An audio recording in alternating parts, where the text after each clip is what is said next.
Muchos os estaréis preguntando por qué hay entonces inflación, ¿no? Si hemos visto que tiene efectos tan nocivos y que puede ser susceptible de impactar tanto en la economía, ¿por qué se busca que haya cierto grado de inflación, ¿vale? Entonces, tanto la política monetaria de la Fed y la política monetaria de la zona euro se corresponden, ¿vale? De hecho, la de la zona euro la calcó de la Fed desde la crisis que se tuvo en los años 70 en términos monetarios en Estados Unidos. Pero sin entrar ahí, la regla de oro, una regla casi escrita en piedra en los bancos centrales, digamos, de mayor prestigio, es que se busca una media a largo plazo de un 2% anual de inflación en sus economías, ¿vale? ¿Qué quiere decir que sea una media a largo plazo? Hasta ahora era que la media cada año tenía que ser, es decir, o la ventana de tiempo de un año tenía que ser del 2% anual de inflación. Sin embargo, esto a raíz de la crisis, de la última crisis que estamos teniendo, se ha flexibilizado mucho.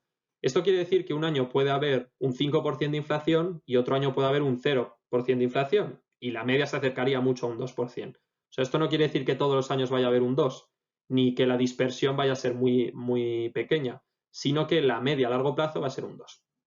Vale, y ahora que hemos entendido cuál es el objetivo de la Fed y de la zona euro y sabemos cómo interpretarlo, hay que entender por qué es un 2 o por qué se busca un grado pequeño bueno, pequeño, digamos, un grado como el que se busca actualmente de inflación versus a un 10%, un 20%, un 30%, lo que sea. Y hay economistas que os vendrán a la cabeza y que escucharéis muchas veces que proponen a la ligera, ¿no? Tener un 20% de inflación y sin embargo esto es muy nocivo para la economía. ¿Pero por qué un porcentaje pequeño de inflación es bueno? Pues principalmente porque si el valor del dinero se va reduciendo conforme pasa el tiempo, es más fácil financiarse, ¿vale? Si yo pido prestado dinero ahora y a plazo fijo, es decir, si no cambia nada más, lo tengo que ir devolviendo durante 40 años, imaginaos el ejemplo que os pongo aquí, yo, un trabajador X, contrato hoy una hipoteca a 40 años y como todos los años el dinero vale un 2% menos en términos medios, lo que va a ocurrir es que en última instancia el esfuerzo que yo tengo que hacer para pagar eso va a ser, para pagar las letras hipotecarias, va a ser mucho menor. ¿Por qué? Porque si mi salario está indexado al IPC, que no suele ser el caso de muchas veces, pero si hay convenio normalmente lo es, entonces a mí todos los años me van a estar contrarrestando el efecto que tengo en la inflación y sin embargo lo que yo le debo al banco va a ir sufriendo ese efecto. Imaginaos que yo cobro 1.000 euros, al primer año digamos, de diferencia estaría cobrando 1.020 euros por ese 2% de inflación que me está compensando mi pagador, ¿vale? O sea, que me están subiendo el salario esos 20 euros para tener el mismo poder adquisitivo y estaría pagando una letra, imaginaos, hipotecaria de 100 euros y 100 entre 1.000 supone un 10%, ¿no?, de mi salario y sin embargo 100 entre 1.020 euros ya es un poco menos y así a 40 años, en el último año al trabajador no le costaría prácticamente nada pagar esa letra hipotecaria, insisto, a plazo fijo, ¿vale? ¿Qué ocurre? Que esto también le beneficia al Estado, porque en última instancia el Estado es también deudor de la gente a la que le pide prestado dinero y con la gente con la que se endeuda, ¿no? Entonces el Estado, que también tiene la capacidad de emitir moneda, lo que hace es pues dar ahora prestado dinero y imaginaos si lo tengo que devolver a 1.000 años, a 10 años con un 2%, pues entonces si imprimo muchísimo dinero puedo literalmente hacer que en 5 años o que en 10 años esos 1.000 euros ya no valgan nada y así que me sea mucho más fácil pagar las deudas como Estado, ¿vale? Y así es como la deuda pública es o no sostenible, o sea, no depende del porcentaje del PIB que represente, sino depende también de otras variables como la inflación, ¿vale? Entonces, fijaos que eh, últimamente se escucha mucho en las noticias que va a haber mucha inflación porque se ha impreso mucho dinero y los estados también son conscientes y de hecho les viene bien que haya inflación y lo han buscado. ¿Por qué? Porque va a hacer que todo lo que se han endeudado este último año pues sea más fácil de pagar y por lo tanto, digamos, se les alivie un poco la carga financiera que tienen. ¿Qué ocurre también? Que no solo afecta a la deuda y a la cantidad de dinero que se debe, sino que también afecta a digamos, el incentivo que tengo a invertir mi dinero. Si yo sé todos los años que mi valor del dinero, lo que hoy valía 100, mañana va a valer 98, pasado va a valer 97 con muy poco, pasado va a valer, etcétera, entonces yo estoy incentivado a no tener mi dinero parado en la economía, sino que tengo que moverlo e invertirlo para protegerme de la inflación. Entonces esto hace que la inflación en su justa medida no asuste mucho a la gente y le lleve a tomar decisiones irracionales, sino que le incentive lo justo o un poco para invertir limitadamente su dinero y que eso acabe generando riqueza, ¿vale? Si yo le doy mi dinero a una empresa, entonces esa empresa con ese dinero va a acabar generando riqueza, si es una empresa de valor, ¿no?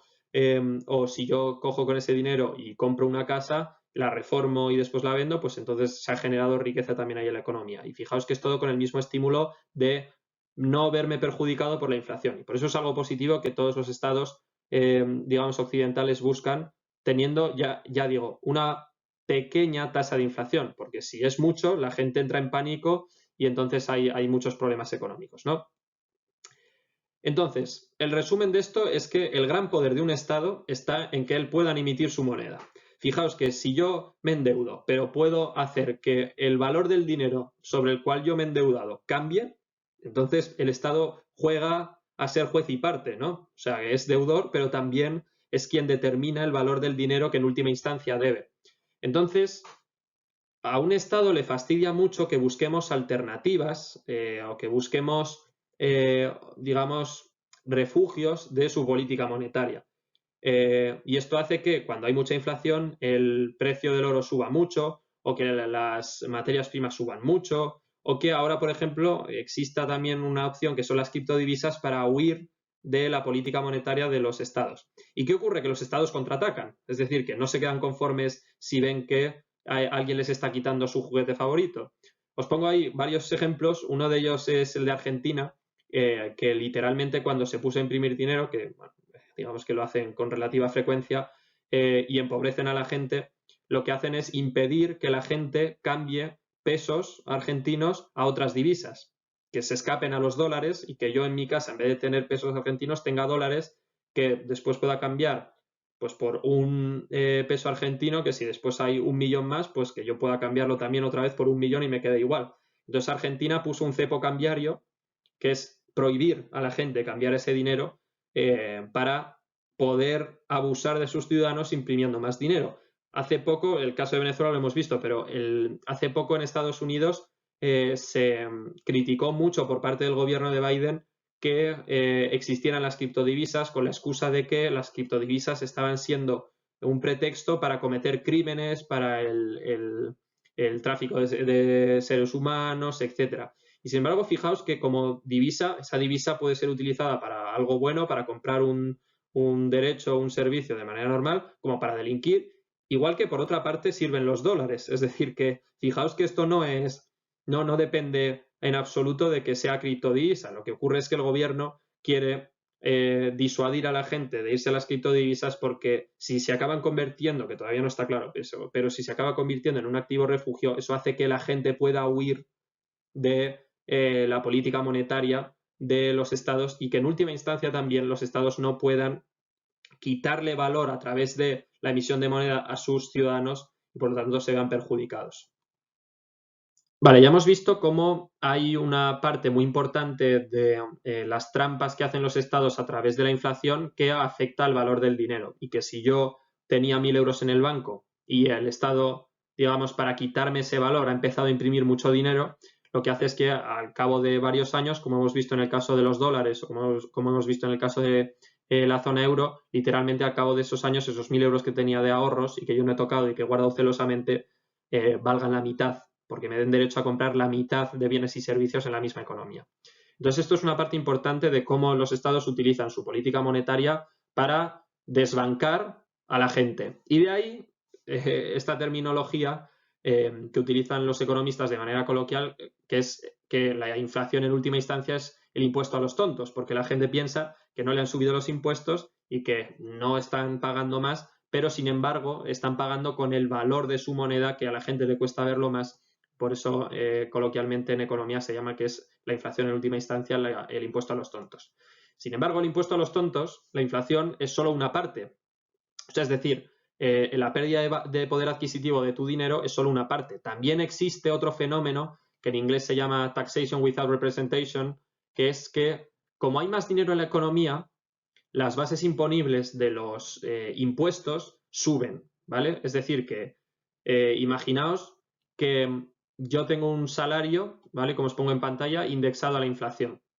¿Y esto qué hace? Que yo, si todos los meses voy ahorrando el mismo porcentaje de dinero, eso hace que, aunque haya más dinero en la economía, como a mí me dan también más conforme se va imprimiendo ese dinero, yo me quede exactamente igual, ¿no? Y uno podría pensar, vale, pues ya es suficiente. Es decir, que un trabajador en su convenio colectivo, muchos lo piensan, pero no es verdad, pero que en su convenio colectivo diga que su salario está indexado al IPC, incluso asumiendo que está bien calculado, que muchas veces no, pero entonces ese trabajador está muy tranquilo, ¿no? Y sin embargo esto no es verdad. ¿Por qué? Porque conforme le van dando más dinero, que insisto, le deja igual por el fenómeno de la inflación y que le da derecho a comprar exactamente los mismos bienes y servicios, su base imponible en el IRPF, por ejemplo, en la renta, también sube. Y imaginaos que en el año 1 cobra 12.450 euros en las tablas más recientes que os pongo en pantalla. Eso equivaldría a que pague un 19% de su renta en impuestos, ¿vale?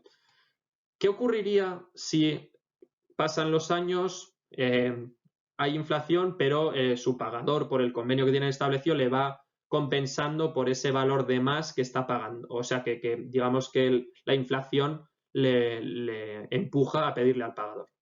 Entonces, que el trabajador, como os decía antes, se queda igual, pero se queda igual porque le compensan por esa inflación con más dinero, pero como ahora, en vez de pagarle 12.450 euros, le pagan 20.200, fijaos que ahora lo que ocurre es que el último tramo al que tiene que pagar su dinero es de un 21%, perdón, de un 24%. Y que lo que paga al final, es decir, que no paga todo al 24%, ¿no? Porque la primera parte hasta los 12.450 lo paga al 19% y la diferencia hasta los 20.200 lo paga al 24%. Pero lo que hace en última instancia es que el total de impuestos que paga ese trabajador es del 21% de su riqueza. Es del 21% sobre ese mismo salario que le daba el mismo derecho a comprar X cosas y X servicios, ¿vale? O sea que literalmente el Estado le ha quitado más poder adquisitivo, aunque no se lo hubiera quitado a través de la inflación. ¿Por qué? Porque artificialmente le ha inflado las bases imponibles sobre las que se calculan sus impuestos. Y esto es importantísimo para que lo entendamos, porque permite al Estado subir los impuestos de manera real sin que pase una ley, sin que se publique en los medios, sin que haya un escándalo o un revuelo mediático importante, ¿no? Y esto no solo aplica a la renta, en el impuesto de renta de cualquier país, en el caso de España el IRPF, sino que también impacta en el IVA. Pensad que si suben mucho los impuestos, los precios a causa de que se imprime más dinero y que hay inflación, literalmente ese 21% se va a estar pagando sobre bases más amplias. Es decir, que un coche en vez de valer 2.000 valga 3.000, pues me hace que ese 21% en vez de cobrarse sobre los 2.000 se cobre sobre los 3.000 y que en última instancia yo tenga que pagar más. Pasa lo mismo con el IBI, porque está indexado al valor de las casas, que arbitrariamente determina la administración, ¿no? O sea que fijaos que la inflación no es solo importante de cara a perder ese poder adquisitivo, sino que también es importante de cara a entender cómo funcionan los impuestos. Y el Estado puede utilizar estas dos vías combinadas para recaudar más riqueza de sus ciudadanos sin que tengan necesariamente que rendir cuentas por ello, porque la gente no acaba de entender cómo funciona la inflación y es muy difícil ver cómo cambia el valor o el poder adquisitivo de tu dinero, digamos, en la economía del día a día.